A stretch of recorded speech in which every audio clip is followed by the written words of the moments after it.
Ito po, latest update tungkol sa PBBM cabinet. Okay? Kanina po ay nanumpana si Secretary Vince Dizon kay PBBM. Siya na po ang ating bagong kalihim ng transportasyon. O pagkatapos po nun, siya ay humarap sa media kung saan sinagot po niya yung mga iba't ibang tanong tungkol po sa problema natin pagdating sa transportasyon. At makikita nyo doon sa interview, doon pa lang makikita mo na kung bakit itong si Secretary Vince ang pinili ni PBBM para patakbuhin yung DOTR. Secretary Vince is someone who gets the job done. Okay? Bigyan mo siya ng assignment, bigyan mo siya ng kailangang mission, kailangang ma-accomplish at gagawa niya ng paraan para po ma-solve yung problema. Hahanapan niya ng solusyon yun at hindi niya bibitawan hanggat hindi mahanapan ng solusyon kung ano man yung mga problemang kinakaharap. Okay, so maraming challenges ang kailangang haharapin niya pagpasok niya dyan sa DOTR. Sinabi niya, ang instruction sa kanya ng Pangulo is i-prioritize po yung pong subway at yung North-South Commuter Railway. Okay? Yung dalawang yon ang nabanggit niya. So gusto ng Pangulo na bago siya bumaba sa pwesto ay kung anong kailangan matapos na. Okay, yung dalawang malaking project na yon, subway, North-South Commuter Railway, kasi talagang napabayaan po yung infra sa bansa, yung transportasyon sa bansa. Kaya humahabol tayo at magawa yung dalawang yon, matapos yung subway tsaka yung railway, malaking tulong po yan para po to decongest Metro Manila at mapadali po yung buhay ng mga nagtatrabaho po dito sa Metro Manila. Bukod doon, sinabi niya yung mga regional airports, so ang direction nila is to privatize itong ilan sa mga airports na ito, lalo na sa mga tourism hubs. Kasi syempre makakatulong po yan sa ating tourism kapag maayos, magaganda, malilinis itong ating mga airports at yung ating mga seaports, 'di ba? Kasama din 'yan sa hawak niya, pati yung mga ports natin sa mga iba't ibang mga probinsya na caters sa mga barko at sa mga ships, 'di ba? Sa mga roro. So lahat po 'yan trabaho ng DOTR. Bukod diyan, na pag-usapan din kanina yung sa plaka.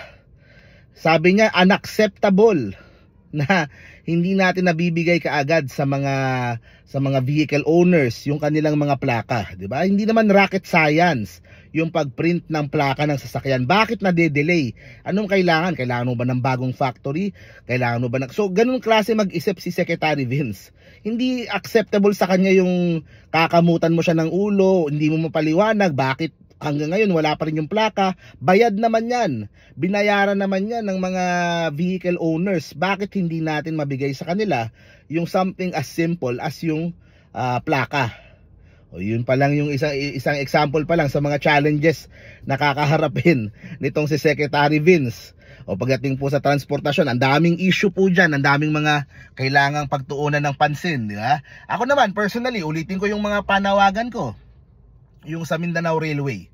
Sana masimulan man lang bago matapos si PBBM, ma-finalize kung ano yung magiging direksyon ng proyekto. Masimulan, makapaglatag ka lang ng riles doon sa Davao, sa Mindanao, para maramdaman naman ng taga Mindanao na priority din sila ng ating gobyerno at matututukan din sila ng DOTR at ng mga iba't ibang ahensya ng gobyerno. So Mindanao Railway, yun yung isang sa akin kailangan tutukan. Tapos yung sa jeepney modernization, hindi din natakil kanina issue din yun kasi may mga parang problema nung nakaraang administrasyon pagdating dyan sa modernization na yan So maganda makausap yung mga stakeholders, maiayos what is the right step moving forward para po sa ating mga jeepney operators at yan yung mga yung mga ano na yun, paano mas magiging efficient.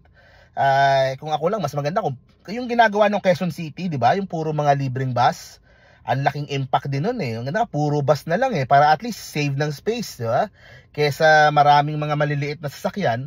Isang malaking bus, di ba, maraming nagkakasya, mas makakasave ng space sa traffic.